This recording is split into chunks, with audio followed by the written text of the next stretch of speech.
পারস্য উপসাগরে মার্কিন সাবমেরিন বিপর্যয়, একটি লোমহর্ষক কাহিনী।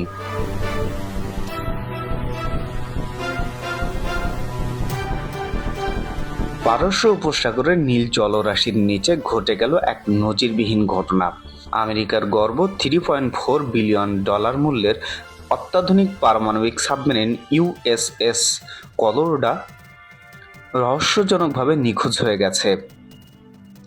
140 জন প্রশিক্ষণপ্রাপ্ত নাবিক সহ এই বিধ্বংসী যুদ্ধাস্ত্রটি এখন সমুদ্রের তলদেশে বিলীন। এই খবর ছড়িয়ে পড়ার পর থেকেই কাঁপছে ইসরায়েল সহ পুরো বিশ্বের প্রতিরক্ষা বিশেষজ্ঞরা।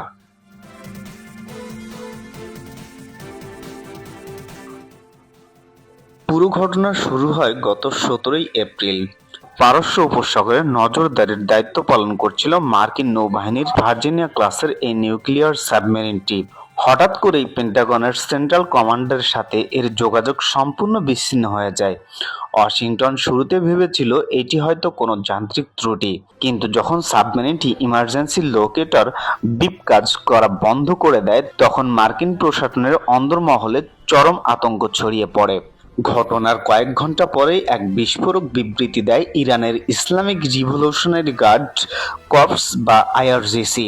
তারা দাবি করে রাশিয়ার সর্বাধুনিক প্রযুক্তি ব্যবহার করে তারা এই মার্কিন সাবমেরিনটিকে পুরোপুরি নিষ্ক্রিয় করে দিয়েছে। মজার বিষয় হলো, ইরান এখানে ডুবানো বা ধ্বংস করার চেয়ে নিষ্ক্রিয় শব্দটি ব্যবহার করে পেন্টাগনের ভয়কে কয়েক গুণ বাড়িয়ে দিয়েছে।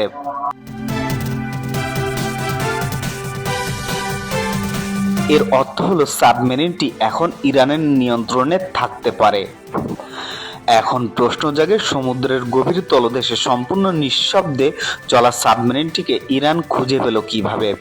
সাবমেরিন বিশেষজ্ঞদের ধারণা, এখানে ব্যবহৃত হয়েছে রাশিয়ার শক্তিশালী এয়ারবোর্ন ম্যাগনেটিক অ্যানোমালি ডিটেক্টর প্রযুক্তি।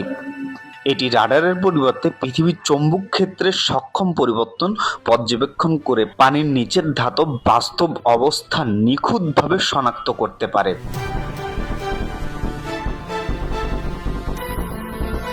রাশিয়ার এই প্রযুক্তির সামনে আমেরিকার অদৃশ্য হওয়ার কৌশলও আজ হার মেনেছে। অবস্থান শনাক্ত করার পর ইরান ব্যবহার করেছে রাশিয়ারই তৈরি বিখ্যাত VA-111 শক ভাল টর্পেডোর একটি আপগ্রেডেড ভার্সন। এটি কোনো সাধারণ টর্পেডো নয়, বরং এটি একটি রকেট চালিত আন্ডার ওয়াটার মিসাইল।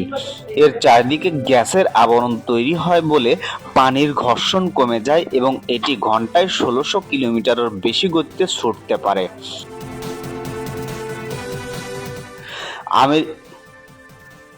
আমেরিকার সোনার সিস্টেম যখন এটি শনাক্ত করে, ততক্ষণে সময় থাকে মাত্র কয়েক সেকেন্ড। বাঁচানোর কোনো পথ থাকে না। এই ঘটনার সবচেয়ে ভীতিজনক দিক হলো সাবমেরিনের ভেতরে থাকা 12টি টমাহক ক্রুজ মিসাইল, যার কয়েকটিতে পারমাণবিক ওয়াটারহেড বসানো থাকতে পারে। ইরান যদি সাবমেরিনটি থেকে এসব মিসাইল সংগ্রহ করতে পারে, তবে তারা রাতারাতি মধ্যপ্রাচ্যের দণ্ডমুণ্ডের কর্তায় পরিণত হবে। এছাড়াও সাবমেরিনের পারমাণবিক চুল্লি ক্ষতিগ্রস্ত হয়ে যদি তেজস্ক্রিয় ছড়িয়ে পড়ে, তবে সেটি চেরনোবিলের মতো ভয়াবহ বিপর্যয় বয়ে আনবে। এই তেজস্ক্রিয় স্রোত কাতার, বাহরাইন, আরব আমিরাত থেকে ভারত ও পাকিস্তানের উপকূল পর্যন্ত ছড়িয়ে পড়তে পারে। অভূতপূর্বভাবে এই ঘটনায় মার্কিন প্রতিরক্ষা মন্ত্রণালয়, পেন্টাগন যেন পাথর হয়ে গেছে। কোনো অফিসিয়াল বিবৃতি বা প্রেস ব্রিফিং নেই। পেন্টাগন হয়তো মনে করছে এখন উদ্ধার অভিযান চালানো মানেই ইরানের বড় কোনো ফাঁদে পা দেওয়া। তবে এই ব্যর্থতার দায় চাপাতে মার্কিন প্রতিরক্ষা মন্ত্রী তড়িঘড়ি করে নৌ সচিবকে বরখাস্ত করেছে, যাকে বিশ্ব মিডিয়া একটি নাটক হিসেবেই দেখছে। পারস্য উপসাগরে এখন মার্কিন সাম্রাজ্যের এক বিশাল কবরে পরিণত হয়েছে। যে আমেরিকা একটা ছোট ড্রোন হারালেই হইচই শুরু করে দেয়, আজ তারা এক আস্ত পারমাণবিক সাবমেরিন হারিয়ে হাত গুটিয়ে বসে আছে। ইরানের এই সাফল্য শুধু সাবমেরিন বিজয় নয়, বরং এটি আগামী দিনের বিশ্ব ক্ষমতার ভারসাম্যের পরিবর্তনের এক চূড়ান্ত ইঙ্গিত। এখন দেখার বিষয়, ইরান কি শেষ পর্যন্ত এই পারমাণবিক অস্ত্রগুলো হাতে পাবে? আর আমেরিকা ও ইসরায়েলের পরবর্তী পদক্ষেপই বা কী হবে, কারণ এই উত্তরের ওপরে নির্ভর করছে আগামী পৃথিবীর ভবিষ্যৎ। Khairul Bashar, the financial post.